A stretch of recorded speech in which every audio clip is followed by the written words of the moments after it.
Hello friend, मैं अंसारी नदीम एक बार फिर से आप सभी का विजन प्लस कोचिंग इंस्टीट्यूट में बहुत बहुत स्वागत करता हूं। फ्रेंड, आज मैं आपके लिए लाया हूं sexual reproduction in flowering plant का एक नया टॉपिक, जिसका की नाम क्या है, डबल फर्टिलाइजेशन, या जिसे हिंदी में दोहरा निषेचन या फिर द्विनिषेचन कहते हैं। एग्जाम के पॉइंट ऑफ व्यू से ये जो आपका डबल फर्टिलाइजेशन है, जो द्विनिषेचन है, ये बहुत ही इंपॉर्टेंट है। तो फ्रेंड, अगर आप मेरे चैनल पे नए हो तो फटाफट सबसे पहले आप मेरे चैनल को सब्सक्राइब कर लीजिए और बेल आइकन को प्रेस कर दीजिए, ताकि जब भी कोई वीडियो मैं अपलोड करूं तो उसकी नोटिफिकेशन आप तक पहुंच जाए। तो आइए हम पढ़ते हैं डबल फर्टिलाइजेशन या द्विनिषेचन क्या है। आइए हम देखते हैं इसके बारे में। सबसे पहला पॉइंट देखिए, हमने क्या लिखा है, यह आवृतबीजी पौधों का विशेष लक्षण है। फ्रेंड, जितने भी आपके एंजियोस्पर्मिक प्लांट है, जितने भी आपके पुष्पी पादप है, उनका ये जो दोहरा निषेचन या द्विनिषेचन वाला जो कैरेक्टर है, ये बहुत ही ज्यादा विशेष लक्षण है। यानी केवल एक ऐसा पुष्पी पादप ही है, एक एंजियोस्पर्म ही है कि जिसमें आपको डबल फर्टिलाइजेशन या द्विनिषेचन देखने को मिलता है। और इसको अगर छोड़ दिया जाए तो किसी भी ऑर्गेनिज्म में या किसी भी जीव में आपको डबल फर्टिलाइजेशन देखने को नहीं मिलेगा। यही वजह है कि आवृतबीजी पौधों का ये विशेष लक्षण माना जाता है। इस बात को ध्यान रखिएगा कि डबल फर्टिलाइजेशन जो है, दोहरा निषेचन जो है, ये आपके एंजियोस्पर्मिक प्लांट यानी आपके पुष्पी पादपों का, आवृतबीजी पादपों का क्या है, ये एक विशेष लक्षण है।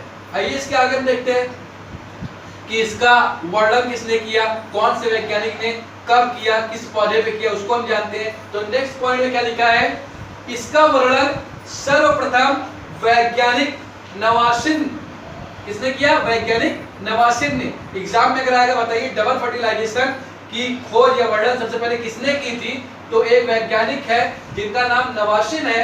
उन्हीं के द्वारा जो है 1898 में, किस तब की गई थी, 1898 में नवासिन नामक वैज्ञानिक ने क्या किया था, दो एंजियोस्पर्मिक प्लांट जिसका की नाम क्या है, लीलियम तथा फ्रिटिलेरिया, लीलियम तथा फ्रिटिलेरिया नामक पौधों पर डबल फर्टिलाइजेशन का वर्णन नवासिन नामक वैज्ञानिक ने 1898 में किया था। बहुत इंपॉर्टेंट पॉइंट है, इसको याद रखिएगा कि डबल फर्टिलाइजेशन या द्विनिषेचन का वर्णन सर्वप्रथम नवासिन द्वारा 1898 में लीलियम तथा फ्रिटिलेरी नामक पौधों पर किया गया था।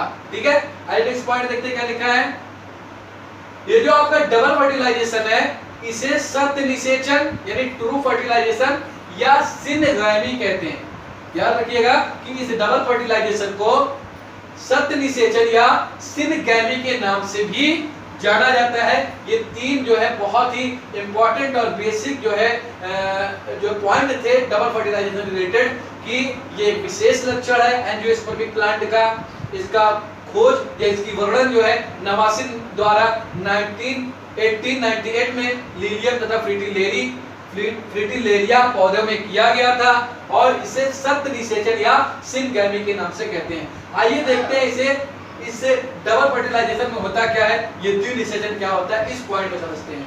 देखिए क्या कहा गया कि इस प्रकार के निषेचन में, यानी इस प्रकार का निषेचन, कैसा निषेचन, डबल फर्टिलाइजेशन यानी द्विनिषेचन में, यानी इस प्रकार के निषेचन में एक नर युग्मक क्या करता है, एक जो नर युग्मक होता है वो अंड कोशिका यानी जो आपका फीमेल गैमीट होता है, इस प्रकार के निषेचन में एक नर युग्मक अंड कोशिका यानी कि आपके फीमेल गैमीट मादा युग्मक से संयोजन करके यानी फ्यूज करके एक युग्मनज या जाइगोट बना लेता है, जिसे क्या कहते हैं, युग्मनज या जाइगोट कहते हैं। और ये जाइगोट कैसा होता है, वो 2n होता है यानी द्विगुणित होता है। देखिए फिर से देख लीजिए, ये डबल फर्टिलाइजेशन क्या होता है कि इस प्रकार के निषेचन में एक नर युग्मक यानी जो एक नर युग्मक है वो आपके अंड कोशिका यानी फीमेल गैमीट से संयोजन कर लेता है, फ्यूज हो जाता है, और फ्यूज होने के बाद जो है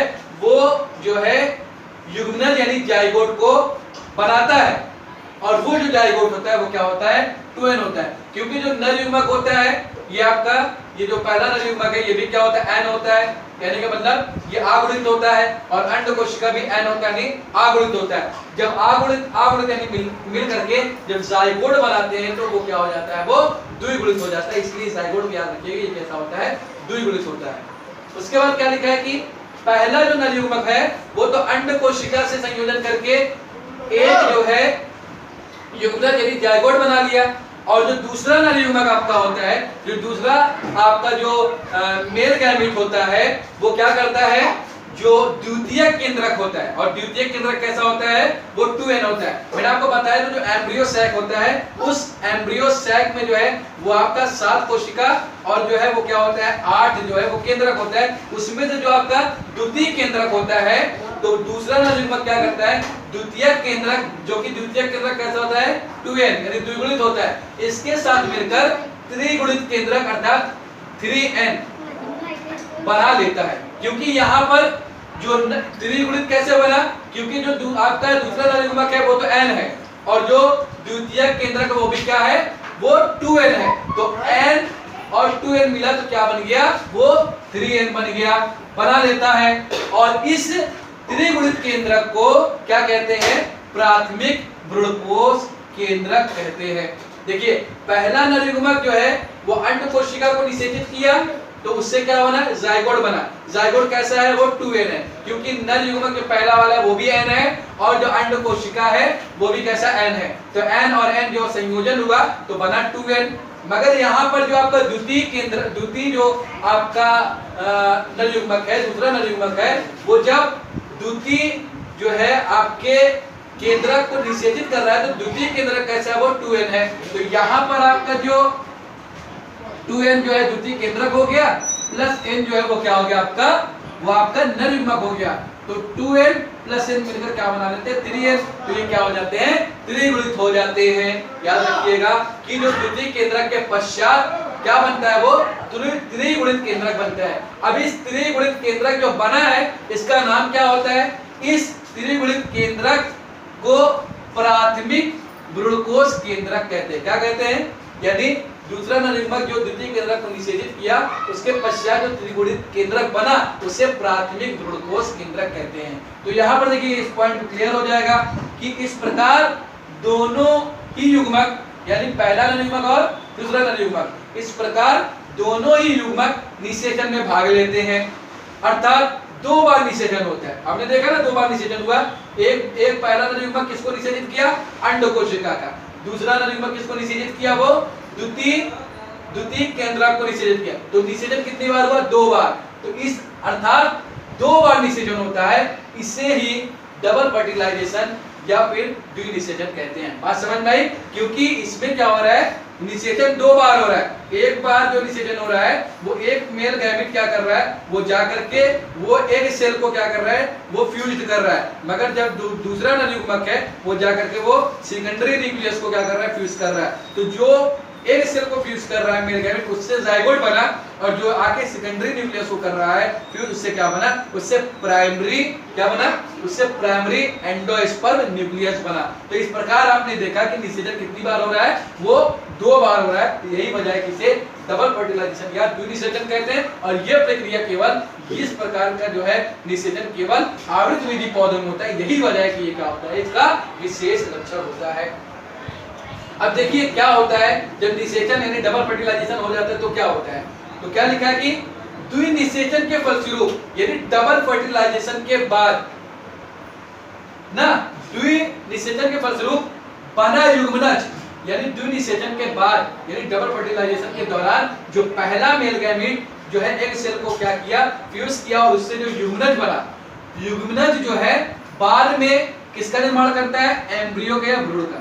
याद रखिएगा कि जो जाइगोट बना है दोहरा निषेचन के दौरान ना, यही क्या करता है, बाद में एम्ब्रियो का यानी भ्रूण का निर्माण करता है। और इस प्रकार जो प्राथमिक भ्रूणकोश केंद्रक है, जो भ्रूणकोश केंद्रक है, बाद में क्या करता है, बाद में ये भ्रूणकोश यानी एंडोस्पर्म का निर्माण करता है।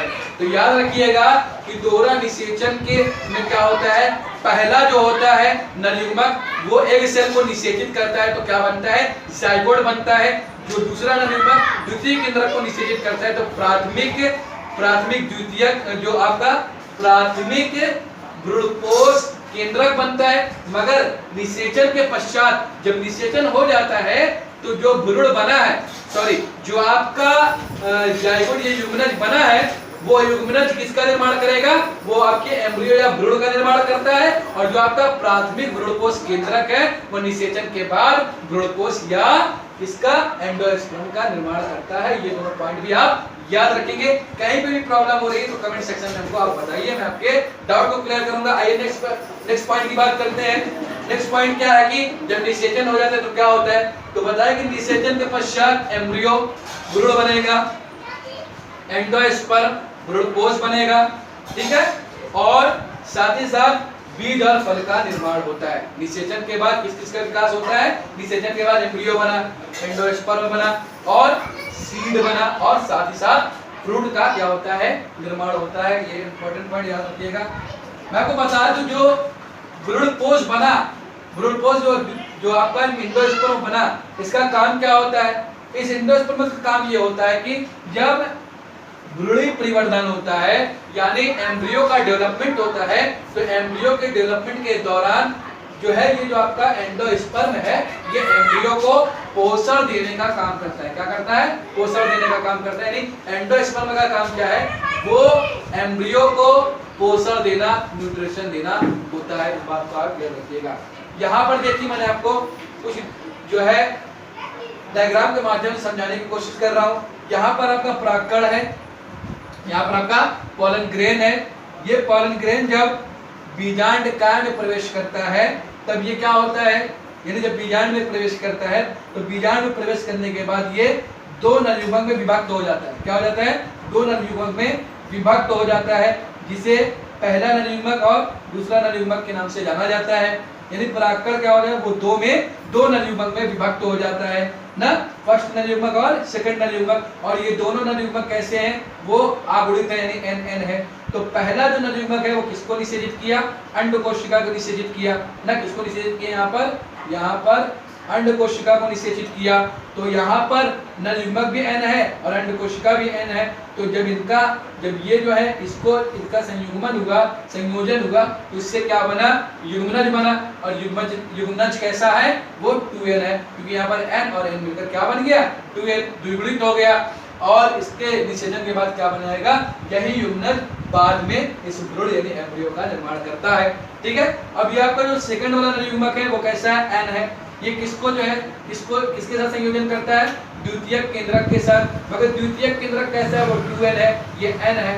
तो जब n और 2n क्या होता है, इनका संयोजन होता है तो क्या बनता है, प्राथमिक भ्रूणपोष केंद्रक बनता है। क्या बनता है, प्राथमिक भ्रूणपोष केंद्रक बना। मगर यहाँ पर ये 2n और यहाँ पर ये n है, तो टोटल नंबर ऑफ n कितने हो जाते हैं, 3n, यानी वो त्रिगुणित हो जाता है। और बाद में यानी निषेचन के बाद यही प्राथमिक भ्रूणपोष केंद्रक क्या करता है, भ्रूणपोष यानी एंडोस्पर्म का निर्माण करता है। और ये एंडोस्पर्म क्या करता है, ये भ्रूणपोष क्या करता है, भ्रूणी परिवर्धन के दौरान यानी आपके एम्ब्रियो के डेवलपमेंट के दौरान ये एंडोस्पर्म इस एम्ब्रियो को क्या करता है, पोषण प्रदान करता है या पोषण देने का कार्य करता है। इसीलिए इसका नाम ही क्या है, भ्रूणपोष।